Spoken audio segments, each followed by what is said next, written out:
მოგესალმებით მეგობრებო, კარგოკასტის მორიგი ეპიზოდიდან, სადაც კვლავ მეტალევანი მოგიყვებით ლოგისტიკაზე და მასთან დაკავშირებულ თითოეულ ნიუანსზე. მოგესალმებით, პირველ რიგში მინდა ჩვენს მაყურებელს მივუწო შობა ახალი წელი.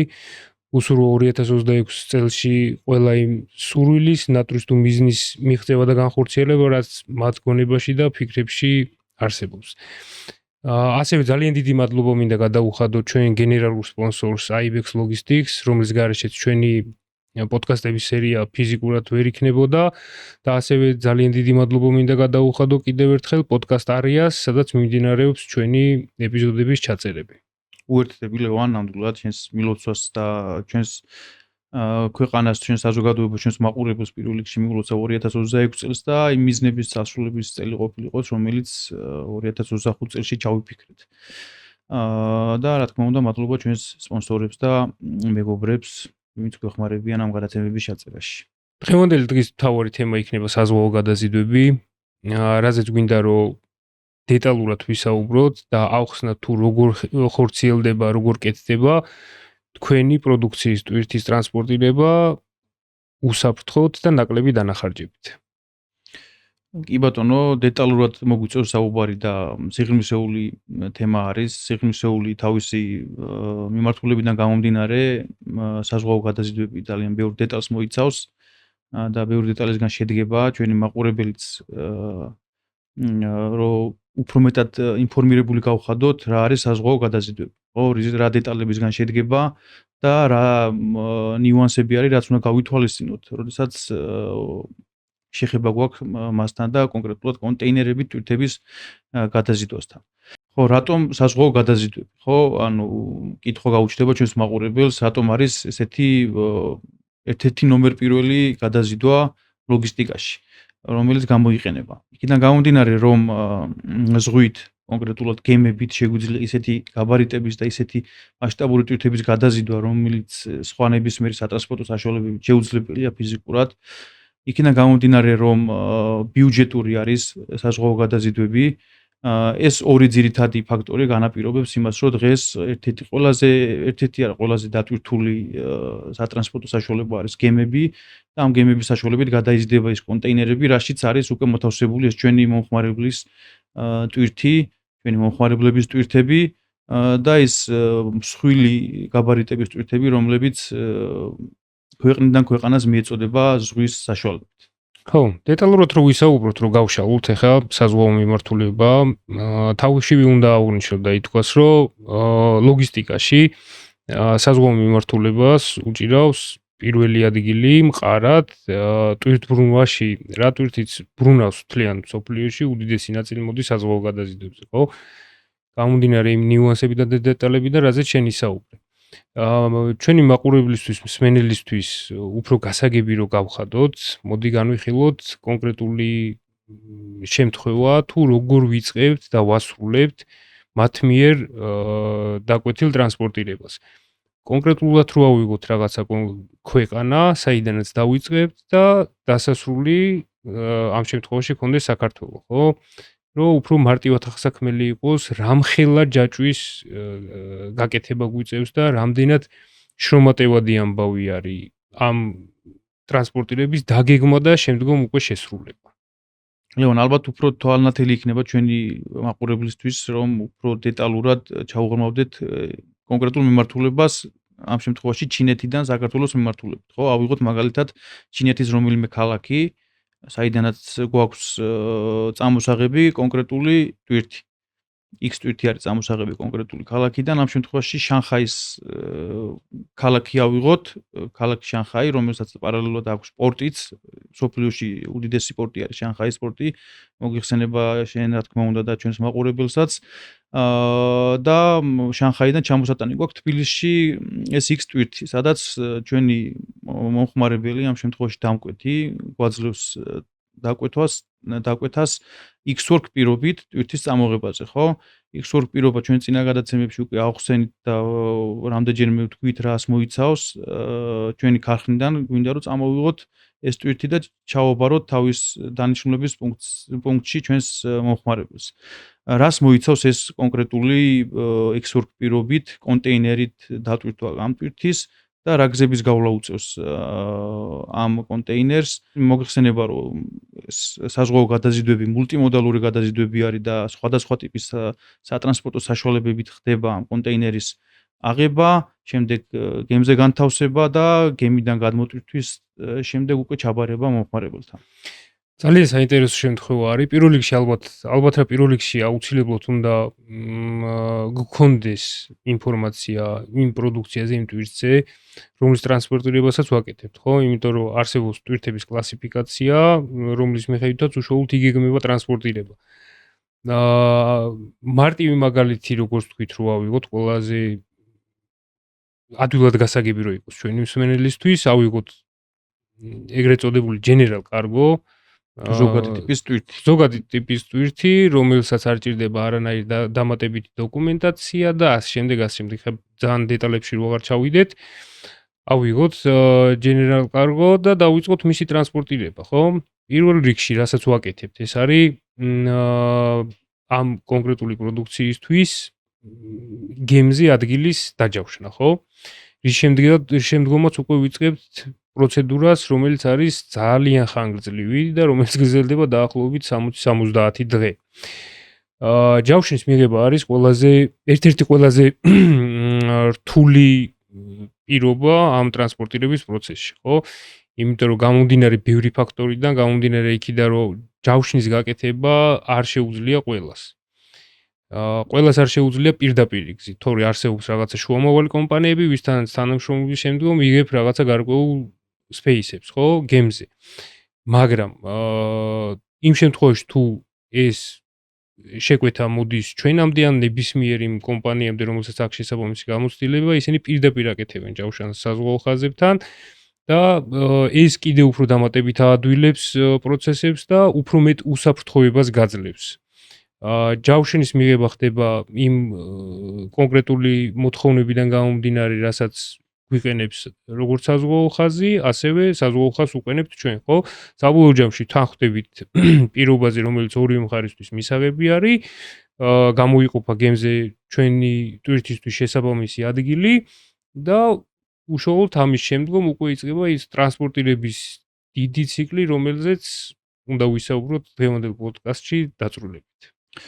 კი ბატონო ლევან, დაგეთანხმები იმაში, რომ ჯავშნის გაკეთება არის საკმაოდ სპეციფიური ნაწილი ამ ჯაჭვში, იქიდან გამომდინარე, რომ ყველას, როგორც თქვი, არ შეუძლია ეს ჯავშნის გაკეთება დროულად იმ პირობების დაცვით, რა პირობებითაც უკვე ეს დასტური აქვს მიღებული ამ კონკრეტულ კონტეინერზე და გადაზიდვაზე. ძირითად შემთხვევაში ჩვენ პრაქტიკაში ხშირად ხვდება ხოლმე ესეთი სიტუაციები, როდესაც გვაქვს ხოლმე ფიდბექები ჩვენი მომხმარებლებისგან, რომ ჯავშანი ვერ მიიღეს, ან დააგვიანეს ჯავშნის გაკეთება, ან იგივე ტარიფში ვეღარ მოვაქვთ უკვე ეს კონტეინერი რა ტარიფშიც დაადასტურეს. ეს რისგან გამომდინარეობს, ხო, რაც თქვი შენ, რომ ანუ ყველას არ შეუძლია იმის გაკეთება, რომ ის პირობები დაიცვას, რა პირობებითაც ხდება ამ კონტეინერის ტარიფის დამუშავება, ხო? როდესაც ჩვენ ჯავშანზე მივდივართ უკვე, იქამდე უნდა მოხდეს ყველაფრის მომზადება და უკვე მზა ინფორმაციით უნდა მოვახდინო ამ კონკრეტული კონტეინერისთვის ადგილის დაჯავშნა კონკრეტულ გემზე. როდესაც გვაქვს არაპროფესიონალებთან საქმე, მაგალითად ეს შემთხვევები, რომელიც ჩამოთვალეთ, ხო, გამოწვეულია იქიდან, რომ ის ადამიანები და ის კონკრეტული კომპანიები, რომლებიც ამაზე პასუხისმგებლობას იღებენ, ხშირ შემთხვევაში იმ რეალობას არიან აცდენილები, რა რეალობაც სინამდვილეში არის, ხო? ჩინეთის მაგალითზე ვსაუბრობ და ჩინეთში. ანუ როდესაც გვაქვს ჩინეთში გადატვირთული პერიოდი, როდესაც გვაქვს ზოგადად თან მით უმეტეს შანხაის პორტი, ახლა რაზეც ვსაუბრობთ, ძალიან გადატვირთული არის ყოველდღიურად 1000-ობით კონტეინერზე არის საუბარი, რაოდენობის კონტეინერისაც ატრიალებს შანხაის პორტი და ამ შემთხვევაში ჯავშნის მიღება კონკრეტულ გემზე ყველას არ შეუძლია. და ამ შეძლების და ამ ჯავშნის გაკეთების დროს ძალიან დიდ შეცდომას და ბევრ შეცდომას უშვებენ ეს კომპანიები და იმისთვის რომ უბრალოდ რაღაც ერთი კონკრეტული გადაზიდვა დაიდასტურონ და ამისთვის ყველაფერს აკეთებენ, ვერ აცნობიერებენ იმ შედეგებს, რა შედეგით შეიძლება ამ კონკრეტულმა უცოდინარობამ გამოიწვიოს და რა შედეგამდე შეიძლება მიიყვანოთ. ეთანხმები 100% არ ფიქრობენ იმაზე თუ რა არის კლიენტის პოზიცია, ხო? ამ შემთხვევაში თუ რამ ხელა ზარალს აყენებენ მომხმარებელს. არა მხოლოდ ფინანსური, ხო, ეგეც უნდა ვთქვა, დროის ფაქტორს ძალიან დიდი მნიშვნელობა აქვს ჯავშნის დროს. რა თქმა უნდა, იმიტომ რომ ჯავშანის სიტუაცია ერთ გემზე თუ ვერ გააკეთე, შეიძლება 20 დღე კიდე მეუნდენო გემამდე ჯავშანი ვერ მიიღო, ხო? ძალიან მარტივი მაგალითი მინდა მოვიყვანო მაგისი, ახლა შეიძლება საუბრობ, იმიტომ რომ ძალიან ისეთ სენსიტიურ, აქტუალურ და მნიშვნელოვან საკითხს სამწუხაროდ ძალიან აქტუალური პრობლემა არის დღეს. მაგალითი იყო ესეთი, რამოდენიმე დღის წინ ჩვენი ერთ-ერთი მომხმარებელი, რომელმაც მიიღო რაღაც კონკრეტული X თანხა შეთავაზება კონკრეტულ გადაზიდვაზე, იყო ჩვენს მიერ შეთავაზებული ჩვენ წინადადებაზე გაცილებით ნაკლები ტრანსპორტირების ხარჯი. Ну, რა თქმა უნდა, ეხა ეს თვითონ მომხმარებლის განსაზღვრული არის, ხო? რომ მისთვის რაც უფრო მოგებიანი წინადადება იქნება, რა თქმა უნდა, უკეთესი არის, ხო? აუხსენით, უთხარით, რომ ის, რასაც ის კომპანია გეუნება, ფიზიკურად შეუძლებელია, წარმოუდგენელი არის იმ პირობით ამ კონტეინერების ტრანსპორტირება. Ну, რა თქმა უნდა, ცადეს მაინც, მაგრამ შედეგი რა იყო რა? ეხლა მოკლედ რო ვთქვა, ის რასაც შენ საუბრობ, რომ ჩინეთის შემთხვევაში, ну, სხვადასხვა მიმართულებების, სხვადასხვანაირი პირობები და სტატისტიკა არის, მაგრამ კონკრეტულად ჩინეთზე როცა საუბრობთ, ამ შემთხვევაში საზღვაო გადაზიდვებზე ფრახტის ფასები იცვლება რამოდენიმეჯერ. შეიძლება თვეში ორჯერაც კი შეიცვალოს. ამას სამწუხაროდ ვერ იაზრებენ, ან არ იაზრებენ, ან ერთგვარი გაყიდვების ტაქტიკა თუ ხრიკი აქვთ ესეთი, რომ მომხმარებელი შეყავთ შეცდომაში, ჩვენთვის გაუგებარი და ამოუხსნელი რამ, რაც მიუღებელია და არასდროს არ გვიკადრია და არც ვიკადრებთ ჩვენ მსგავს მანიპულაციებს. მისცეს წინათვის, ანუ დეკემბრის ბოლოს გამოცხადებული ფასები საზღვაო ხაზის მიერ, რომელიც უკვე აქტიური აღარ იყო, ხო, იანვრის მეორე ნახევრისთვის. შესაბამისად გაცილებით ნაკლები იყო დეკემბრის ბოლოს ფასები და იანვრის ფასები რა თქმა უნდა გაცილებით ძვირი იყო. ამ მთლიანი პროცედურების გავლა მოუწია ამ ჩვენს მომხმარებელს, სანამ მიხვდებოდა იმას და დადგებოდა ფაქტის წინაშე, რომ რასაც ჩვენ ვეუბნებოდით, ის იყო ჭეშმარიტება და არა ის, რასაც კონკრეტული სატრანსპორტო კომპანია სთავაზობდა, ხო? ამის შემდგომ მან დაკარგა კიდევ ის ადგილები, რომელიც ჩვენ წინასწარ ნაყიდი ქონდა გემზე და ნუ შეგვეძლო მისთვის მიგვეცა, დაკარგა შესაბამისად მოგვიწია ახალი ჯავშნის მოთხოვნა და გაკეთება, რაც უკვე გადაუვიდა თებერვლის დასაწყისამდე.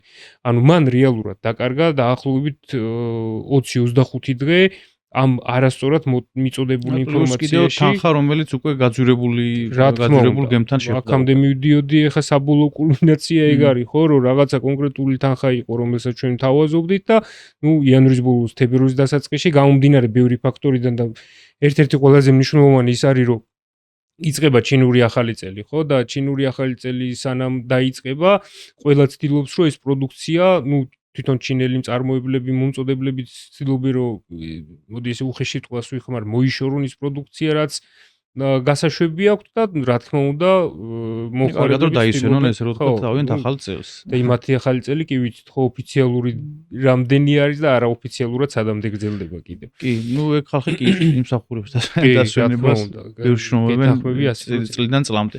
ამიტომ აქ სწორად უნდა გავაკეთოთ, რა სწორად უნდა განსაზღვროთ ის თუ რას ვაკეთებთ, ვის ვენდობით, რა გვინდა რომ მივიღოთ საბოლოო ჯამში. როდესაც ფასთან ჭიდილი გვიწ, ჩვენ არასდროს არ შეგხვშენებია, ხო, არც კონკურენციის, არც იმისი, რომ ვიღაცას ჩვენზე უკეთესად შეუძლია საქმის გაკეთება, არა, რა თქმა უნდა, ეს ჩვენი ამომავალ წერტილი არ გამოწვევა არის. არის ეგ რომ ვიღაცა არსებობს ესეთი კომპანია რომელსაც შეუძლია რომ კონკურენცია გაგვიწიოს ჩვენ როგორც რა პროფესიონალებს. თქმა უნდა, ამით ჩვენც ვიზრდებით, მაგრამ სამწუხაროდ დღევანდელ რეალობაში უფრო და უფრო იკლებს ამ ყველაფრის ხარისხი, რაც ცუდად აისახება თვითონ მომხმარებლის პოზიციაზე. ეს ახლა ხრიკი არის ეს ამ შემთხვევაში იმ კომპანიებისგან ვინც მაგას აკეთებენ და არასწორ ინფორმაციას აწვდის ახლა მომხმარებლებს თუ შეცდომა არის თუ არაპროფესიონალიზმი არის, ხო ფაქტი ერთი არის და შედეგი ერთია, რომ მომხმარებელი რჩება მოტყუებული და წაგებული რეალურად. წაგებული რჩება ფინანსურად. დროის, იმიტომ რომ ახლა შეიძლება ზღვით მოდის და ზღვის შემთხვევაში სატრანზიტო პერიოდი საკმაოდ მაღალია, მაგრამ იმ შემთხვევაში, როდესაც ამას კიდე ზემოდან უმატებ 20 დღეს, 25 დღეს და შეიძლება ერთ თვეზე მეტიც გამოგივიდეს დამატებული, ხო? ეს რა თქმა უნდა არანაირ შემთხვევაში მომგებიან სიტუაციაში არ აყენებს მომხმარებელს. რა თქმა უნდა, ბევრი გამოწვევა არის, რომლის გადალახვაც სამწუხაროდ როგორც ჩვენ ასევე ჩვენს მომხმარებლებს უწევთ, ხო? ბევრი არასწორი ინფორმაციები ჟღერდება, ბევრი არასწორად დაგეგმილი ტრანსპორტირების გამოსწორება გვიწევს ხოლმე ხშირ შემთხვევაში და ბევრი ისეთი ქმედების და манипуляციის თავიდან არიდება გვიწევს ხოლმე მომხმარებლისთვის. ეხლა დეტალურად ვჩაყვეთ, ძალიან ბევრი რამე არის, რაზეც შეგვიძლია ამას უკვე მე რამდენად ვეხებით, რამდენიმე გადაცემა უკვე ამ თემას ვეხებით სამწუხაროდ, მაგრამ რეალობა არის, ეს რეალობა უნდა იცოდეს აუცილებლად ჩვენმა მაყურებელმაც და იმ დაინტერესებულმა პირებმა, ვინც ჩართული არის ლოგისტიკაში და დაინტერესებული არის ამ სერვისებით. იმიტომ რომ ეს რეალობა არის ხელისშემშლელი ფაქტორი იმისა, რომ ეს განვითარება, რაზეც ამდენი ხანია ვსაუბრობთ და რისკენაც მივდივართ, მივაღწიოთ იმ განვითარებამდე, ამისთვის ამას ეს ხელს უშლის ეს ყველაფერი, ესეთი არაპროფესიონალური მიდგომა საქმის მიმართ. კი, რა თქმა უნდა, რომელიც საბოლოო ჯამში არა მხოლოდ მომხმარებელს, ქვეყანასაც აზიანებს და მის ავტორიტეტზე და ეკონომიკაზე აღარ ამაქვს საუბარი. აბსოლუტურად გეთანხმები. ლაშა იმ აქამდე მივდიოდი მეც, რომ ეს მხოლოდ შიდა ბაზრის საკითხი აღარ არის. უკვე ხშირ შემთხვევაში, როდესაც ჩვენ ახლა ამ ფორუმზე გვიწევს წასვლა, ან გვიწევს სტუმრად ჩვენს მეზობელ, არამეზობელ ან პარტნიორ კომპანიებთან სხვადასხვა ქვეყნებში, ყველგან ერთი არის ხოლმე საკითხი, ხო, რომ უკვე ძალიან დიდი კითხვის ნიშანი ჩნდება და დგას ხოლმე ქართული კომპანიებთან თანამშრომლობის და ნდობის, რაც გამოწვეული არის ყველაფერი აქედან, რაზეც ახლა ჩვენ ვსაუბრობთ. ეს არ არის, ხო, ერთჯერადი ფაქტი, რომელიც ჩაივლის და всё, ყველას დაავიწყდება. ამიტომ ჩვენ თუ არ მიუდექით ყველაფერს, ყველა იმ პრობლემას პროფესიონალურად, არ გადავჭერით ყველამ ერთად ერთიანი ძალებით, წაგებული დავრჩებით როგორც ჩვენი ქვეყანა, ასევე ის მომხმარებლები, რომლებიც შეგნით არიან. ეს ყველაფერი მე გამოგვიწევს კიდევ ფასების ზრდას, იმიტომ რომ როდესაც ქართველი მომხმარებელი უკვეთავს უცხოურ სატრანსპორტო კომპანიას, ტრანსპორტირებას, ხო? ჩათვალე რომ რამის ორმაქსი ხდის ტრანსპორტირებაში, ვიდრე მას გაუკეთებდა. კი, ესეც ახსნილი გვაქვს წინა გადაცემაში, იმიტომ რომ ჯობია ქართულ კომპანიასთან თანამშრომლობა, იქიდან გამომდინარე, რომ ბევრი დადებითი მხარე აქვს ამას, როგორც ფინანსურად, ასევე სხვა მიმართულებითაც კუთხითაც, ხო, რომ თუ რამე დაზიანდა, ქართული კომპანია არის და მარტივად შეგიძლია მოთხოვო, ხო, იმ ზიანის ანაზღაურებას და ასე შემდეგ. კი ბატონო. თემიდან ცოტა გადაუხვით, მაგრამ საკმაოდ მნიშვნელოვანი ფაქტი და ესე ვთქვათ მოვლენა არის ეგ დღის მდგომარეობით ჩვენ ქვეყანაში და ჩვენს ბაზარზე და ამასთან დაკავშირებით, რა თქმა უნდა, ყოველთვის ჩვენს სათქმელს ვიტყვით და გავამახვილებთ ყურადღებას, იქნება და რაღაც შედეგი გამოიღოს, ხო? გაჯანსახდეს კი ყველაფერი ის, რაც რეალურად სწორ შედეგს იძლევა. კი ბატონო, რო დაუბრუნდეთ ჩვენ საზღვაო გადაზიდვების იმ ჯაჭვს, რომელიც დავიწყეთ და ბუკინგთან და ესე რომ ვთქვათ, ეგრეთ წოდებულ ჯავშანთან ვიყავით. ესე რომ ვთქვათ, ჩვენ გვაძლევს მომხმარებელი რაღაც X ტვირთს, ხო, წამოსაღებად ჩანხაიდან X-ორ პირობით. ამ შემთხვევაში როგორ ვიქცევით, ხო? მივიღეთ ჯავშანი. და რა ხდება ამის მერე? ჯავშანი საკმაოდ მნიშვნელოვანი დეტალია, როგორც აღვნიშნეთ და რა ხდება ამის მერე, როდესაც უკვე ჯავშანი გვაქვს. ჩვენი წარმომადგენლობა ამ შემთხვევაში, სადაც საიდანაც მოგვაქვს ტვირთი, ამ შემთხვევაში შანხაის პორტიდან გამოითხოვს კონტეინერს საზღვაო ხაზისგან, რომელიც საზღვაო ხაზითაც უკვე გვაქვს მიღებული ჯავშანი. საზღვაო ხაზი გვაძლევს კონკრეტულ კონტეინერს, რომელიც უნდა გაუშვათ ქარხანაში დასატვირთად. აქ ერთვება უკვე ის მულტიმოდალური სისტემა, მანქანაზე იდება კონტეინერი, მიდის ქარხანაში, სადაც შეთანხმებული არის ორივე მხარე ერთმანეთთან, რომ კონკრეტული დროისთვის მივიდეს მანქანა დაიტვირთოს ტვირთით და დროულად წამოვიდეს, იმიტომ რომ როდესაც ჯავშანი გვაქვს მიღებული საზღვაო ხაზი ჩვენ გვაძლევს დროს, კონკრეტულ დროს და გვაქვს შეზღუდული ვადები იმისთვის, როდის უნდა ჩავაბაროთ კონტეინერი პორტში. ეგრეთ წოდებული კათოფი, რომელიც ასევე არანაკლებ მნიშვნელოვანი არის, კათოფის ვადის დარღვევა, კათოფი არის ვადა გემის გასვლამდე რამდენიმე დღე. ამ შემთხვევაში ძირითადი პრაქტიკა გვაჩვენებს, რომ არის 3 დღე ეს კათოფი, მაგრამ არის ხოლმე შემთხვევები, როდესაც ხო, ნუ შეიძლება გამონაკლისი შემთხვევა იყოს და 2 დღეც იყოს, შეიძლება პირიქით 5 დღე იყოს, ან მეტიც იყოს. ხო, ანუ გააჩნია ეს უკვე მასშტაბებს, რა მასშტაბებზე არის საუბარი და რომელი პორტიდან და ქვეყნიდან გვაქვს საუბარი ტვირთის წამოღებაზე. კათოფამდე ანუ უნდა მივიტანოთ ეს პროდუქცია, რომ არ დავჯარიმდეთ, ხო, რა სიტყვას კათოფის ვადების დარღვევა, ხო, ჯარიმას და იმას, რომ შეიძლება კონკრეტულ გემზე ვეღარ მოხდეს საერთოდ კონტეინერი და ვეღარ მოხდეს ამ ტვირთის წამოღება იმ გემზე, რა გემზეც გვაქვს ჯავშანი მიღებული. ეს უკვე იმ პრობლემამდე მიგვიყვანს, რომ შემდეგ გემზე უნდა მივიტანოთ ტვირთი, შემდეგი გემზე ადგილი იქნება თუ არ იქნება, ეგეც საკითხავი იქნება კონკრეტულ სიტუაციაში და შეიძლება იგივე პრობლემას დავეჯახოთ, რაც ბუკინგის არ მიღების შემთხვევაში შეიძლება მოგვივიდეს, ხო? ამიტომ საკმაოდ მნიშვნელოვანი არის ეს ციკლიც პროფესიონალმა გუნდმა დაგეგმოს ბუკინგის შემდეგ, ესე რომ ვთქვათ, კონტეინერის გაგზავნა დატვირთვის ქარხანაში და ამ ვადების კონტროლი და დაცვა.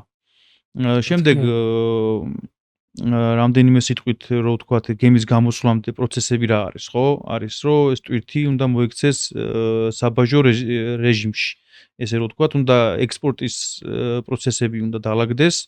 გვაქვს General Cargo-ზე საუბარი, შესაბამისად აქ პრობლემები არ არის ისეთი საბაჟოსთან და მარტივად შეგვიძლია რომ დაალაგდეს და დაიბეჭდოს ეს ექსპორტის დეკლარაცია და ექსპორტის დეკლარაციის დაბეჭდვის შემდეგ უკვე ტვირთი მზად არის რომ დატოვოს. ამ შემთხვევაში ჩინეთის ტერიტორია დაიდოს გემზე და გაემზადოს ესე რომ ვთქვათ, ამოსასვლელად ჩვენი მიმართულებით. მან ბევრი კიდე პატარ-პატარა დეტალები არის, რაზეც ეხლა ნუ საუბარი მეგონი არ გის, იქ რომ საბაჟო პროცედურებზე აწონები ხდება, ას შემდეგ, ხო, ნუ ბევრი დეტალი არის, რომელიც ხო, ბევრი დეტალი არის, რომელიც ეხლა მნიშვნელოვანი არ არის, ხო, ამ საკითხში. უშუალოდ ტრანსპორტირების დაწყების შემდგომ რა მარშრუტს გადის ძალიან ეს გემი არის, ხო, ძალიან ბევრი რამე ამ ბოლო რამოდენიმე წლის განმავლობაში რადიკალურად შეიცვალა. გამომდინარე იმ პოლიტიკური თუ არაპოლიტიკური მოვლენებიდან, რომელიც მყიფე არის ხოლმე და როგორც წესი დიდ გავლენას ახდენს ზოგადად ნებისმიერი სახის, არა მარტო საზღვაო, ნებისმიერი სახის ტრანსპორტირებაზე. ამ შემთხვევაში რო ვსაუბრობთ საზღვაო გადაზიდვებზე, ნუ საზღვაო გადაზიდვა, ანუ როგორც თქვით ეს კონტეინერი დავდეთ გემზე, წამოვიდა გემი, ძირითად შემთხვევებში არის ხოლმე რომ თუ ადგილი აქვს, რა თქმა უნდა, გემს შედის ინდოეთის რომელიმე პორტში, იქ იმატებს ტვირთს და მერე უკვე პირდაპირ მოდის ხოლმე როგორც წესი ან თურქეთში, ან საბერძნეთში, ან იტალიაში გააჩნია საზღვაო ხაზს, გააჩნია იმ მარშრუტს, რომელიც გამოსავლელი აქვს, მაგრამ ბოლო წლებიდან გამომდინარე, იმ წითელი ზღვის ცნობილი კრიზისიდან გამომდინარე, როდესაც ნუ მეკობრეების კონტროლი სამწუხაროდ დღევანდელ დღემდე ვერ ხერხდება ისე, რომ სრულად დაცული იყოს გემები, მოხდა ხო, რამოდენიმე ფაქტი იყო, როდესაც მეკობრეებმა დაატყვევეს ჩვენსკენ მომოვალი, ჩვენსკენ ამ შემთხვევაში ვიძახი, მაგრამ ჩვენსკენ მომოვალი გემები რამაც ძალიან დიდი ზიანი მიაყენა უშუალოდ ამ სფეროს, ამ მიმართულებას. იყო ძალიან ცუდი კრიტიკული შემთხვევები, რომლებიც რიგ შემთხვევებში მსხვერპლითაც დასრულდა, მაგრამ საბოლოო ჯამში მოხდა რამოდენიმე სახელმწიფოს მხრიდან ისეთი აქტიური ჩარევა და ეს გემები გაათავისუფლეს, ხო, ტყვეობიდან კოლოსალურ თანხებზე იყო, კი, საბედნიეროდ ყველაფერი კარგად დასრულდა, კოლოსალურ თანხებზე იყო იქ საუბარი, ძალიან დიდი დანახარჯები მოყვა, ეხლა წარმოიდგინე გემი რო სულ ერთი კვირა უბრალოდ გაჩერდეს, ეს უკვე ძალიან დიდი დანაკარგია. რა თქმა უნდა, საზღვაო ხაზისთვის ეს არის კატასტროფულად დიდი ზარალი. და შესაბამისად მოუწიათ მე საზღვაო ხაზებსაც რომ ალტერნატიული გზით ესარგებლოთ, ხო? რამაც გაზარდა სატრანზიტო ვადები. წითელი ზღვიდან მარტივად შემოდიოდა ხო ხმელთაშუა ზღვაში და შემდგომ უკვე შემოდიოდა შავ ზღვაში თურქეთის გავლით, მაგრამ ამ შემთხვევაში უკვე უწევს გემს თლიანად აფრიკის კონტინენტისთვის წრის დარტყმა და შემოდის მერე უკვე ხმელთაშუა ზღვაში, საიდანაც რა თქმა უნდა შემოდის შავ ზღვაში, ისევ თურქეთის გავლით. თურქეთის გავლით და თურქეთის გავლით რატომ ეხლა ეს არის ერთ-ერთი ყველაზე მთავარი და მნიშვნელოვანი სიტუაცია, რომელიც კარგად მინდა რომ ავხსნათ და გაიაზროს ჩვენმა მაყურებელებმა თუ რამხელა მნიშვნელობა აქვს ანაკლის სპორტს და ღრმაწყლოვან სპორტს ზოგადად ჩვენი ქვეყნისთვის და იმ ადგილისთვის რაც გვინდა რომ ამ საერთაშორისო ლოგისტიკის ჯაჭვში დავიკავოთ მყარად.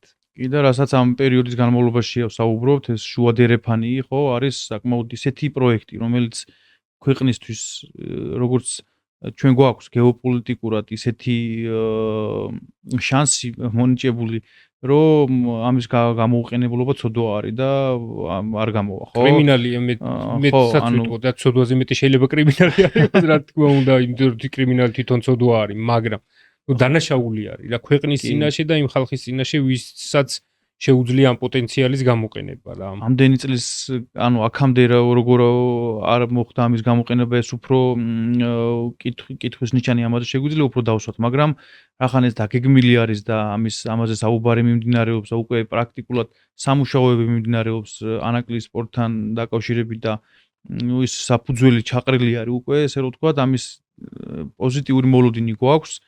ამის ესე რომ ვთქვათ, სურვილი რომ იმ ვადებში ჩაეტიოს ეს ყველაფერი რა ვადების ნათქვამი არის, გვაქვს მოლოდინი და იმედია ეს თურქეთზე ვსაუბრობ და ის პრობლემა გადალახული იქნება, რის გამოც თურქეთში შედიან ის ჩვენი გემები და კონტეინერები ჩვენი X-ტვირთით, რატო ხდება თურქეთში შესვლა და შემდეგ თურქეთის გავლით ხდება ჩვენი მიმართულებით გამოგზავნა. ხო, კიდე უფრო კარგად რო აუხსნათ. მსმენელს, მაზერშიპები, დედაგემები, რომლებზეც იდება ეს კონტეინერები, სამწუხაროდ ვერ შემოდიან, ხო, იმიტომ რომ არ გვაქვს ღრმაწყლოვანი პორტი. ფიზიკურად ვერ ეტევიან და არ გვაქვს შესაბამისი ინფრასტრუქტურა, რომ დაიცალოს ამხელა გემი კონტეინერებიდან, ხო? რა თქმა უნდა.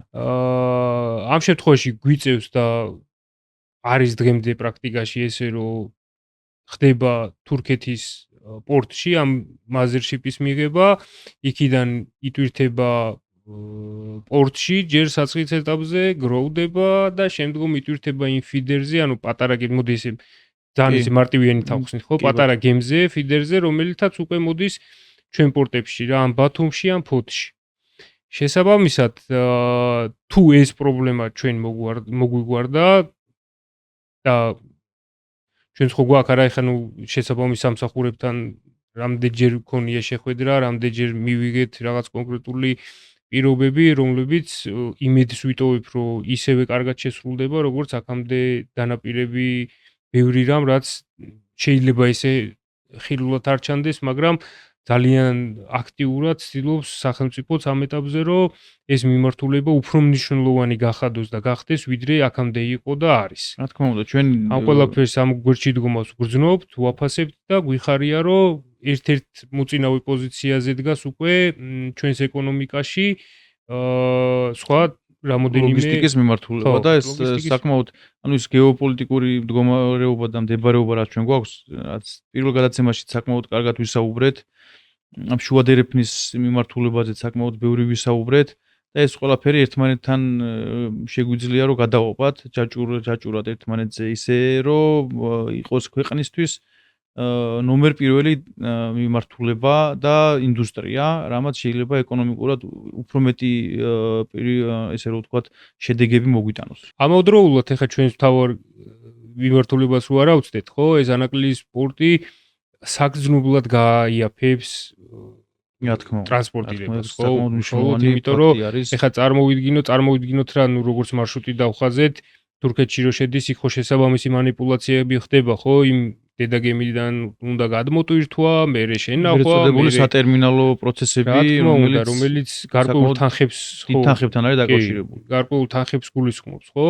როდესაც აქ შემოვა ჩვენთან კიდევ დღეის მდგომარეობით სამწუხაროდ შეგვიძლია ვთქვათ, რომ ალბათ ტოპ 3 ან 5 ქვეყანაში შევდივართ, სადაც სოფლიოში ყველაზე მაღალი სატერმინალო ტარიფები არის დაწესებული. ანაკლიის პორტის ექსპლუატაციის შესulis შემდგომ, ნუ კონკურენცია რა თქმა უნდა 100-ჯერ და 1000-ჯერ უფრო მეტი იქნება ვიდრე დღესდღეობით არის და შესაბამისად კონკურენციის პირობებში ეს ყველაფერი დაბალანსდება ბუნებრივად და შესაბამისი მარეგულირებელი რაღაც ორგანოც შეიქმნება, რომელიც დაარეგულირებს და რაღაც შარჩოებში მოაქცევს მაგას, იმიტომ რომ დღეს მდგომარეობით საკმაოდ დიდი პრობლემა არის სატერმინალო, ანუ ხშირ შემთხვევაში მომხმარებლები სატერმინალო მომსახურების ტარიფების მიხედვით წვიტავენ გადაზიდვის დადასტურებას კონკრეტული საზღვაო ხაზების მიმართ, ხო? იმიტომ რომ რომელიღაც საზღვაო ხაზს აქვს რაღაც კოლოსალური სატრანზიტო სატერმინალო გადასახადი და საზღვაო ფრახტი აქვს იაფი, რომელიღაცა საზღვაო ფრახტი აქვს ძვირი და სატერმინალო აქვს იაფი და ანუ აქედან გამომდინარე რაღაც ბალანსი, როდესაც იკვრება და საბოლოო ჯამამდე მივდივართ ხშირ შემთხვევაში უფრო ძვირიანი შეიძლება აირჩიოს ან პირიქით უფრო იაფიანი სატერმინალო მომსახურებიდან გამომდინარე. ხო, ამას უკვე ჩვენ საზღვაოთ ხოლმე ლოგისტიკური კომპანიები, რომელიც უფრო მომგებიანი არის ხოლმე იმ კონკრეტულ შემთხვევაში ალტერნატივების სახით თავაზობთ, ხო? მაგრამ ხო, ნუ ეს რაც თქვით, რომ 4-5 ჯერ მინიმუმ უფრო ძვირი არის ვიდრე სხვა ქვეყნებში, ამ პრობლემასაც მოხსნის. მოხსნის ასევე კიდევ უამრავ პრობლემას, რომელიც დაკავშირებული არის არაგაბარიტული ტვირთის ტრანსპორტირებასთან დაკავშირებით, ხო? არსებობს რაღაცა სტანდარტები, რომელ სტანდარტებსაც ფიზიკურად ვერ იცავენ ჩვენს ამჟამინდელ პორტებში. არაერთი შემთხვევა ქონია ჩვენს პრაქტიკაში, კონკრეტულად არაგაბარიტული ტვირთის ტრანსპორტირების დროს, თუ რამ ხელა ზიანი შეიძლება მიაყენოს ერთმა არასწორმა მოქმედებამ და გაუაზრებელმა საქციელმა, რომელიც ჩაიდინა იმ ადამიანმა, რომლის პასუხისმგებლობაშიც იყო ეს კონკრეტული ტვირთი პროდუქცია და ჩატვირთვა გადმოტვირთვის პროცესი. კი ბატონო. ეს თუ ავტომატიზირებულად არ მოხდა, როგორც უკვე ეხლა ძალიან ბევრს ალბათ უკვე ნანახი აქვს ეს ვიდეოები რაღაცა ისე ქაოსურად გავრცელდა, ხო? შანხაიში როგორ ხდება, თუნდაც კონტეინერების ხო დატვირთები, ხო? მანქანაზე არავინ არ ზის და ავტომატიზირებული არის სრულად, კი ბატონო, სატერმინალო. იქ ადამიანური შეცდომის ფაქტორი არის მინიმუმამდე დაყვანილი, ყველაფერი ხდება სინქრონში, ელექტრონულად, რაც იმის დიდ გარანტიას იძლევა, რომ აი ეს შეცდომები და ეს ადამიანური ფაქტორები სრულად გამორიცხული იქნება და ნუ საბოლოო ჯამში შედეგისთვის უკეთესი იქნება დიდი ალბათობით. რა თქმა უნდა, როგორც ჩვენთვის, ასევე ჩვენი მომხმარებლისთვის, ხო, ჩვენ რეალურად ვიცავთ ჩვენი მომხმარებლის ინტერესებს. ხო, ამ შემთხვევაში გვინდა რომ ეს ტრანსპორტირება იყოს უსაფრთხო, გვინდა რომ ეს ტრანსპორტირება იყოს იაფი და გვინდა რაც მე საბოლოო ჯამში ხო განაპირობებს იმ პროდუქციის ფასს, რომელსაც ყოველდღიურად ისევ ჩვენ ვყიდულობთ, ხო? რომ მივდივარ მაღაზიაში და რაღაცაში ვიხდი პირობითად 10 ლარს, შეიძლება ის ამ ყველა პროცედურის სწორად წარმართვის შემდგომ მარტივად ჩამოვიდეს ღირდეს 6-7 ლარი. კი ბატონო. ამაზე რეალურად შესაძლებელი არის, ანუ და ბევრი ფაქტორი არის, რაც მაგის განმაპირობებელი შეიძლება გახდეს და ერთ-ერთი არის ეს კონკრეტული ეს განვითარების ერთ-ერთი ეტაპი, რასაც გავდივართ ახლა და პროცესში ვართ. ეს შეიძლება გამოწვევაც იყოს კონკრეტული კომპანიებისთვის, ადამიანებისთვის, რომ უნდა გამოფხიზლდეთ და უფრო მეტი ყურადღებით და უფრო მეტი ესე რომ ვთქვათ, დაკვირვებით უნდა ვაწარმოოთ ყველანაირი პროცესი, იმიტომ რომ რეალობაც მაგეთ მიემართება, რომ ეს ავტომატიზირება პროცესებით გარდაუვალი არის და ნუ ამასაც ჩვენს ფეხიც უნდა ავუწყოთ ესე. რა თქმა უნდა, განვითარების შემდგომი ეტაპია ეს, რომ ავტომატიზირებულად უნდა მოხდეს, ხო?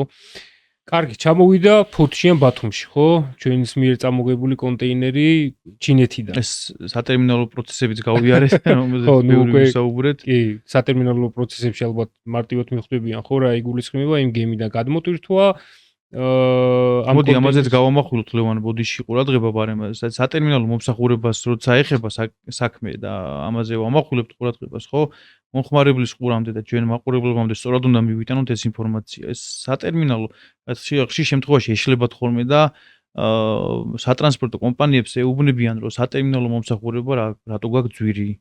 რატო არის ესეთი, ანუ რატო მიწესებ ამხელა ფას? ანუ ეს ერთხელ და სამუდამოდ თქვათ, რომ სატერმინალო გადასახადი არის ფიქსირებული გადასახადი და ესე ვთქვათ, დადგენილი გადასახადი, რომელზეც რეაგირებას და ვერანაირ ესე ვთქვათ, ცვლილებას ვერ მოახდენს სატრანსპორტო კომპანია, ხო? ეს არის დადგენილი ტარიფი კონკრეტული საზღვაო ხაზებისგან და პორტებისგან და პორტის ტერმინალებისგან, რომლებიც ამ შემთხვევაში ფოთში არის, ხო? და ამაზე ესე ვთქვათ, მოლაპარაკება შეუძლებელი არის და ესეც რო სწორად მივიდეს ჩვენს მაყურებელს. მაგის შესაძლებლობა, რომ შეიცვალოს ჩვენ ხელში არ არის, თორე ჩვენ ხელში რო ეს მოკლედ ჩართვა უბრალოდ სატერმინალო ტარიფებთან დაკავშირებით, ბევრი რაღაცა, ბევრი მაგალითის მოყვან და ბევრი სასაცილო რაღაც წინადადებაც მიგვიგია, ხო, ეხლა მაგასთან დაკავშირებით, რომ რა უნდა, რა გემიდან უნდა აიღო, ჩამოიღო რა, მარტივად უყურებენ ამ ყველაფერს, მაგაში რატომ მართმევთ მე ამ ხელა თანხას?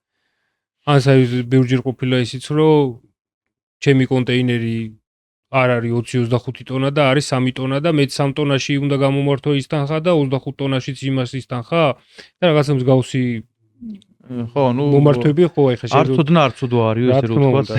მაგით ვარ აქ რო განვანახოთ. ვამყარებ იმას, რომ ჩემი მხრიდან რომ იცოდეს მაყურებელმა, რომ ეს ყველაფერი არ არის დამოკიდებული იმ კომპანიაზე, რომელიც უშუალოდ ამ პროცესს თვითონ ვერ ასრულებს.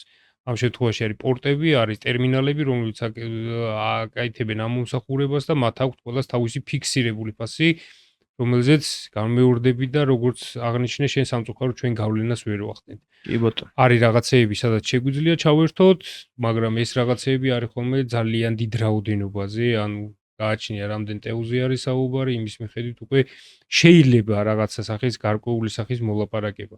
ხო, მაგრამ ინდივიდუალურად ამას ვერ განვიხილავთ. რაოდენობა სამწუხაროდ ჩვენ რეალობაში ვერ გვხვდება.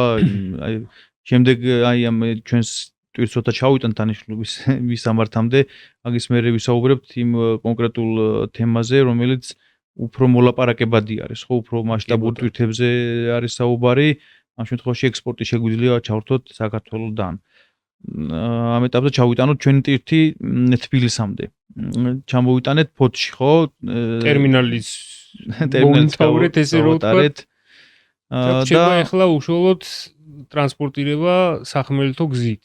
სადაც ასევე რომ აღვნიშნოთ, ჩინეთშიც გამოვიაროთ საბაჟო პროცესი, საქართველოშიც აუცილებელი არის, რომ იმპორტის რეჟიმი გავიაროთ, ხო? ტვირთმა ქვეყანამ უნდა მიიღოს ეს ტვირთი, ისევე როგორც ქვეყანამ გამოუშვა ჩინეთიდან ამ შემთხვევაში, ჩვენმა ქვეყანამ უნდა მიიღოს და ლეგიტიმურად ჩათვალოს ამ ტვირთის მიღება და ეს ყველაფერი ხდება საბაჟოზე, რომლის წარმართვა ასევე სატრანსპორტო კომპანიას შეუძლია ჩვეულებრივად თავიდან ბოლომდე, ისევე როგორც თვითონ მომხმარებელსაც შეუძლია ამის ნაწილობრივ საბაჟო პროცესების გაკეთება, ეგრეთ წოდებული წინასწარი დეკლარირებით, სადაც ფოთში შემოსვლამდე აქვს შესაძლებლობა, რომ ტვირთი განაბაჟოს. იმ დოკუმენტაციის ელექტრონული სახით მიწოდების შემდეგ საბაჟოზე რა დოკუმენტაციაც მოყვება ჩინეთიდან ამ პროდუქციას. ამ წინასწარი დეკლარირების შემდეგ ფოთში საბაჟო პროცესი კიდევ ერთხელ გაივლის საბოლოოდ და ასევე მულტიმოდალური გადაზიდვის საბოლოო სატრანსპორტო საშუალებაზე დაიდება კონტეინერების მზიდზე ეგრეთ წოდებულზე და გამოემართება ამ შემთხვევაში თბილისში დაცლის მისამართზე, სადაც ასევე უნდა გავამახვილოთ ყურადღება იმაზე, რომ მაგისტრალი დამთავრდა, ძირითადი ნაწილი, რომელიც რიკოთის მიმართულებით იყო, ესე რომ ვთქვათ, გახანგრძლივებული სამშენებლო პროცესები თავის სირთულიდან გამომდინარე, მაგრამ დასრულდა და უკვე ეს პროცესიც ასევე, რომელიც ფოთიდან თბილისამდე ტრანსპორტირებას ეხება, საკმაოდ შემცირებული არის დროის ასპექტში, ხო? საკმაოდ მალე ჩამოდის, ეს რაც უკვე გულისხმობს, რომ შეიძლება შეღავათიან ტარიფით ჩამოვიდეს უკვე კონტეინერი თბილისამდე, ასევე უსაფრთხოდაც შეიძლება ჩამოვიდეს და მალეც, რა თქმა უნდა, კი ბატონო, დროის ასპექტი საკმაოდ მნიშვნელოვანია. ჩამოვიტანეთ, რომ დავასრულოთ, ხო? ჩამოვიტანეთ კონტეინერი, მივიტანეთ დაცლის მისამართზე საწყობში დამკვეთის და ის, რა თქმა უნდა, თავისი ხელით ახსნის იმ დადებულ პლომბს, რომელიც დაიდო ჩინეთში საბაჟო პროცედურების გავლისას. ეს რაც შეეხება ხო ეს ერთი კონტეინერი. ის დავამატოთ, რომ ეს კონტეინერი საბოლოო ჯამში მე უკანონო დავაბრუნოთ ისევ ფოთის პორტში, რადგან ეს არის საკუთრება საზღვაო ხაზის, საიდანაც გამოვითხოვეთ ჩვენ თავის დროზე ჩინეთში, უკანონო დავაბრუნოთ ამ საზღვაო ხაზს თავის საკუთრებაში, რადგან სხვა ტვირთების ტრანსპორტირებაც მოახდინოს ამ კონკრეტულმა კონტეინერმა. კი, რა თქმა უნდა, ასევე, აქვე ჩართოს მეც გავაკეთებ იმისას, რომ ეს კონტეინერი, ამ კონტეინერის ტრანსპორტირება ჩვენ შეგვიძლია როგორც ვისარგებლოთ ამ შემთხვევაში გადაზიდვისას საზღვაო ხაზის კონტეინერებით, ასევე შეგვიძლია ვისარგებლოთ უშუალოდ ჩვენს მიერ შეძენილი კონტეინერით, ხო? სიტუაციაზე პროდუქცია ვიყიდეთ ჩინეთში, ვიყიდეთ ადგილზე იმ შემთხვევაში თუ კონტეინერი მიაქ რამეში მჭირდება, ხო? ესეც არ წარმოადგენს პრობლემას ტრანსპორტირების პროცესში, შეუძლია დამკვეთს შეიძინოს პროდუქციაც კონტეინერის ადგილზე, ამ ყველაფერს ჩვენ თავის დაცვის მისამართზე. ამ ყველაფერს მე ჩვენ ისე დავალაგებთ თავის საბაჟო პროცედურებიანად, რომ შეუძლია მიიღოს თავისი კონტეინერი თავისი ტვირთიანად და კონტეინერის გამოიყენოს პროდუქციაც შესაბამისად გამოიყენოს როგორც ქონდა თავშივე ჩანაფიქრი. კი ბატონო. მოდი ახლა გადავიდეთ საზღვაო გადაზიდვის იმ მნიშვნელოვან თემაზე, რამოდენიმე სიტყვით, ესე ვთქვათ, თუ კიდევ დამატებით რა ბენეფიტის მიღება შეიძლება, ხო? ჩვენ რამოდენიმეჯერ საუბარში აღვნიშნეთ არაგაბარიტული ტვირთების ტრანსპორტირება და შევეხოთ მოდი ამასაც არაგაბარიტულ ტვირთებს არა მხოლოდ კონტეინერით შეგვიძლია ხო ტვირთის გადაზიდვა ზღვის მეშვეობით ხო არსებობს სხვადასხვა ტიპის გადაზიდვები კიდევ გემის მეშვეობით ხო ანუ უფრო მაყურებლისთვის გასაგები ენაზე რო ვთქვათ თორემ არსებობს ლოგისტიკაში თავისი სპეციფიური დასახელებები და ტერმინები რითაც შეგვიძლია უფრო ჩვენ ენაზე ვისაუბროთ მაგრამ ანუ შეგვიძლია ჩვენი ტვირთის არაგაბარიტული ტვირთის რომელიც არ ეტევა ფიზიკურად კონტეინერში და კონტეინერის სხვადასხვა ტიპები აქედან გამომდინარე არსებობს გვაქვს ასევე ღია კონტეინერები open top კონტეინერები რომელსაც თავი აქვს ღია flex track კონტეინერები რომელსაც გვერდები აქვს ღია და ასევე თავი რა თქმა უნდა ეს ტვირთის გაბარიტებიდან გამომდინარე ხო ეს არაგაბარიტული ტვირთი გულისხმობს იმას, რომ რაღაც გაბარიტებში ვერ ჯდება. შესაბამისად, ჩვენ გვჭირდება ისეთი საშუალება, რითაც შევძლებთ ამის გადაზიდვას. გემი არის ის უალტერნატივო საშუალება, რაზეც შეგვიძლია ნებისმიერი გაბარიტის ტვირთი განვათავსოთ. და განვითავსებია კიდევაც ისეთი გაბარიტის ტვირთები, რაც შეიძლება თვალი ვერ გააწვინოს ადამიანმა ზომებიდან გამომდინარე, წონებიდან გამომდინარე თუნდაც გაბარიტებიდან გამომდინარე თავისი გვაქვს საშუალება რომ ასევე გადავზიდოთ ნაყარი ტვირთები, ხო? რა თქმა უნდა. ეს გულისხმობს რომ პირდაპირ გემბანზე პირდაპირ იყრება ტვირთი და საქართველოში როგორც წეღან თქვით ფიდერების საშუალებით იმ ზომის გემების საშუალებით რომელიც ფოთის პორტში და ბათუმის პორტში შესაძლებელი რომ შემოვიყვანოთ ვათავსებთ ამ ტვირთებს და გაგვაქვს უკვე შესაბამისი დანიშნულების მიმართულებით. ასევე მიღებაც შესაბამისი პრინციპით ხდება, ხო? და გადის იგივე გზებს, რაც ჩვენი კონტეინერი, მაგრამ უფრო მასშტაბები, რა თქმა უნდა, უფრო ისეთი არის, როგორც ტვირთს შეეფერება, ესე რომ ვთქვათ. კი, ლაშა, უშუალოდ საზღვაო მიმართულებით ჩვენი ქვეყნიდან რო ავიღოთ, ხო? ჩვენი ქვეყნის გავლით უბრალოდ ძალიან დიდი რაოდენობით გადის, ასე ნაყარი ტვირთი, როგორც შენაღნიშნე, ეს არის ქვანახშირი, რომელიც ცენტრალური აზიიდან ევროპაში გადის, ასევე არის ხორბალი, ასევე არის სასოფლო-სამეურნეო პროდუქციები, რომლებიც ფიზიკურად თავისი ზომებიდან, გაბარიტებიდან გამომდინარე საჭიროებს ნაყარ მდგომარეობაში ტრანსპორტირებას, ხო? და ამიტომ ზღვით ტრანსპორტირება ამის კომფორტსაც გვაძლევს, რომ რაოდენობა არ იყოს ხელისშემშლელი ფაქტორი ტრანსპორტირების პროცესში. ხო, ეს განპირობებულია იმით, რომ ხანუ ნაყარი ტვირთის ჩაყრა კონტეინერში შესაძლებელია, რა თქმა უნდა, ხო, მაგრამ ეს მაყურებელმაც რო გაიაზროს დიდი რაოდენობით გემზე დაყრა უფრო ამ შემთხვევაში მომგებიანი არის ბიუჯეტურად, ვიდრე კონტეინერებში განთავსდება, იმიტომ რომ ეს კონტეინერები ვიღაც საკუთრებაა საბოლოო ჯამში და შესაბამისად კონკრეტულ თანხებთან არის რა დაკავშირებული. თქმა უნდა, საკუთრება ერთი, თავისი წონა აქვს მეორე, რომელშიც წონაშიც კი ფულს იხდი ხო და ამიტომ ბევრი დეტალი ნიუანსი არის, რომელიც საბოლოო ჯამში მე ქმნის იმ პირობას, რომელიც მომხმარებლისთვის ბევრად უფრო მისაღები არის, ვიდრე სხვა ნებისმიერი.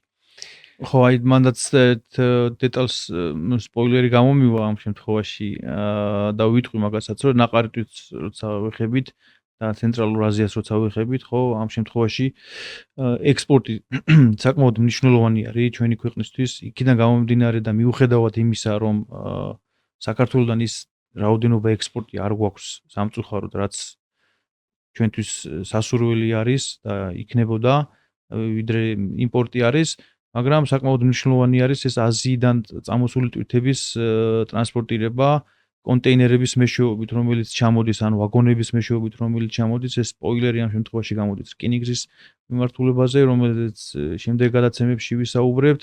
რკინიგზაც საკმაოდ კი არა და ძალიან მნიშვნელოვანი მიმართულება არის ლოგისტიკაში და ჩვენთვის, ჩვენი ქვეყნისთვის და შემდეგ გადაცემებში ვისაუბრებთ, როგორი ჯაჭვი არის ამ ნაყარი ტვირთების მიმართულებით კონკრეტულად შუა აზიიდან ექსპორტის საშუალებით შემდეგ როდესაც ხდება საქართველოსთან გაგზავნა კონკრეტული მიმართულებებით. ტრანზიტული ქვეყანა ვარ და შესაბამისად ტრანზიტის პირობებში არის ძალიან ბევრი იმ შუა დერეფნის როლიც მაგიდან გამომდინარეობს, ხო, რა თქმა უნდა. კი ბატონო. ექსპორტს რო შევეხოთ, ეხა ექსპორტზეც საზღვაო მიმართულებაზე ექსპორტიც, როგორც ჩინეთიდან თბილისამდე მოახდინეთ ტრანსპორტირება, ყველაფერი იდენტური არის, ხო? რა თქმა უნდა, აქაც კეთდება საზღვაო ხაზთან ჯავშანი, შემდგომ ისე ზუსტად იგივე პირობების დაცვით, რომ ქათოვში უნდა ჩავიტიოთ, უნდა გქონდეს შესაბამისი საბაჟო პროცედურები გავლილი, დაიტვირთება, ძირითად შემთხვევაში საქართველოსთან რა გადის, ხო? ძალიან მცირე არის ის ჩამონათვალი, რაც რეალურად ექსპორტზე მიდის საქართველოსთან რა. პირველ რიგში, რა თქმა უნდა, ღვინო, მინერალური წყლები, ამ ბოლო დროს საკმაოდ ისეთი აქტიური და აქტუალური გახდა რკინა, ან რკინის ნაკეთობები, ან ფოლადით ნაწარმოების შესაბამისი მასალები, რაც მიუთითებს იმას, რომ ჩვენი ეკონომიკა იზრდება და ბევრად უფრო მოთხოვნადი ხდებით ბაზარზე, ვიდრე აქამდე ვიყავით. და ეს არ ხდება მხოლოდ ერთი და ორი ქვეყნის მიმართულებით. ევროპაც საკმაოდ ისეთი აქტიური ბაზარი გახდა ბოლო პერიოდში ჩვენთვის. ამერიკის შეერთებული შტატები რაც ყველაზე მთავარი და მნიშვნელოვანია, იმიტომ რომ ბოლო წლის სტატისტიკამ ჩვენ რაც გვანახა, ჩვენს მიერ გაკეთებული ექსპორტი საზღვაო მიმართულებით უდიდესი წილი კი ამერიკის შეერთებულ შტატებზე მოდიოდა, ხო? ამერიკის შეერთებული შტატები და კანადა. ეს ორი ქვეყანა არის, სადაც საკმაოდ ისეთი დიდი ზრდა შეინიშნება ბოლო პერიოდში. სასიხარულო არის, იქიდან გამომდინარე, რომ ეს პირველი ნაბიჯები არის იმისა, რომ შუა დერეფანი მუშაობას იწყებს არა მარტო საქართველოსთან და არა მარტო როგორც ტრანზიტული ქვეყნის როლში, ხო, ბევრი პროდუქცია გაედინება და ტენდენციაც მაგისი არის, რომ იზრდება ეს რაოდენობა კონტეინერების და ამ შემთხვევაში საზღვაო გადაზიდვაზე საუბრობთ, საზღვაო გადაზიდვა იტვირთება ჩვენი ქვეყნის გავლითაც, იმიტომ რომ რიგი ქვეყნების მიმართულებით არ არის დატვირთვა და ტვირთბრუნვა, ხშირ შემთხვევაში წეგან საუბრობთ ჩვენ სატერმინალო გადასახადზე, საზღვაო გადაზიდვის ტარიფი უფრო ნაკლები არის ხოლმე ვიდრე სატერმინალო გადასახადი, ხო? და ძალიან მინიმალური ტარიფებით შეგვიძლია რომ ტვირთის ექსპორტი მოვახდინოთ ჩვენი ქვეყნიდან. ასევე სახელმწიფო გათავისუფლებს ნებისმიერი სახის გადასახადისგან, ხო? ოღონდ შენ ექსპორტზე გაიტანე საკმაოდ ექსპორტი და მისასალმებელი არის, იმიტომ რომ ის მეწარმეები იქნებიან, ის დაინტერესებული კომპანიები იქნებიან, ქარხნები თუ სამრეწველო ინდუსტრიები, რომ ექსპორტზე უფრო მეტი ყურადღება გაამახვილონ და დააინტერესონ ეს, რო ვთქვათ, ის კომპანიები და ის ქვეყნები, ვინც შეიძლება ჯერ არ არიან დაინტერესებული ჩვენი ქვეყნის პროდუქციით, ხო? კი, საკმაოდ ისეთი სპეციფიური მიმართულება არის ექსპორტი, რომელზეც რეალურად პოტენციალი გვაქვს ძალიან დიდი და ვიყენებთ ძალიან მცირე ნაწილს რა.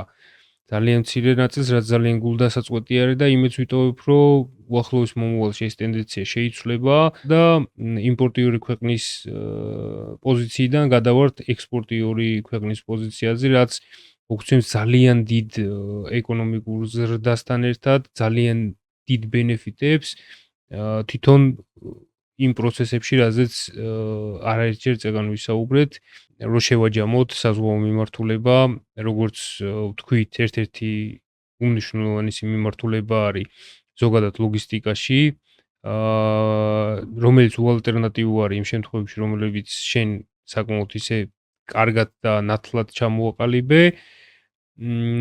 საზღვაო გადაზიდვები არის მიმართულება, რომელიც ფიზიკურად შეუძლებელია ჩანაცვლდეს სხვა ნებისმიერი სახის ტრანსპორტირების გზით, თავისი იმ ბევრი პლუსიდან გამომდინარე, რომელზეც მე მგონი ასე თუ ისე მეტნაკლებად ამოწურავი ინფორმაცია მივაწოდეთ ჩვენს ფენს. ანუ ძირითადი ბენეფიტები რა არის, ხო? ბიუჯეტი და ის ტევადობა, რა ტევადობითაც შეგვიძლია ჩვენთვის სასურველი ზომის, ფორმის და წონის ტვირთი წავიღოთ ან წამოვიღოთ ნებისმიერი მიმართულებით. შეუძლებელი არაფერი არ არის საზღვაო მიმართულებისთვის. მოდი ესე რეზიუმე რო გავაკეთოთ, ხო? კი ბატონო, საკმაოდ როგორც თავიდანვე ვთქვით, ძალიან სიღრმისეული მიმართულება არის ლოგისტიკაში, საზღვაო გადაზიდვა საკმაოდ საინტერესო, როგორც დარგის სპეციალისტებისთვის ჩვენ შეგვიძლია თამამად თქვათ, რომ ძალიან საინტერესო მიმართულება არის და ისიც თქვით, რომ ყველას ამის კეთება არ შეუძლია, შეიძლება გერქვას სატრანსპორტო კომპანია, შეიძლება გერქვას ლოგისტიკის წარმომადგენელი, მაგრამ ეგ არ არის აპრიორი არ ნიშნავს იმას, რომ ხარ იმის ესე რომ ვთქვათ პროფესიონალი. ამისათვის საკმაოდ დიდი და შრომატევადი გზა არის გასავლელი. ბევრი არის სანახავი ესე რომ ვთქვათ პრაქტიკაში და ეს ყველაფერი შემდეგ უკვე გაძლევს იმ შედეგს, რომ თამამად ილაპარაკო იმაზე, რაზეც დღეს ჩვენ ვსაუბრობთ. კი ბატონო. მოდი კიდევ ერთხელ დიდი მადლობა გადავუხადოთ ჩვენ წარმდგენს, ჩვენ გენერალურ სპონსორს IBEX Logistics.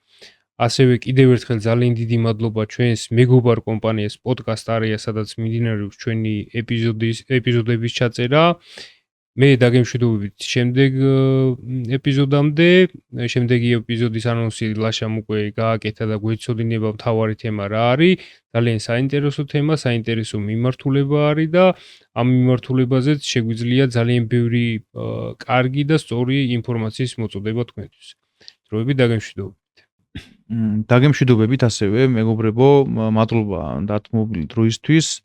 და ჩვენი მხრიდან თხოვნა იქნება, რომ დამატებითი ენთუზიაზმისთვის ჩვენთვის медаლევანის სამომავლო ეპიზოდებში საჭირო არის, რომ თქვენი მხრიდან ვიგრძნოთ ის თანადგომა და დაინტერესება, გამოგვიგზავნოთ თქვენი კითხვები, კომენტარების სახით, გამოგვიწერეთ, გააზიარეთ ჩვენი ვიდეოები, უფრო მეტ დაინტერესებულ პირამდე მივიდეს. მადლობა ყურადღებისთვის.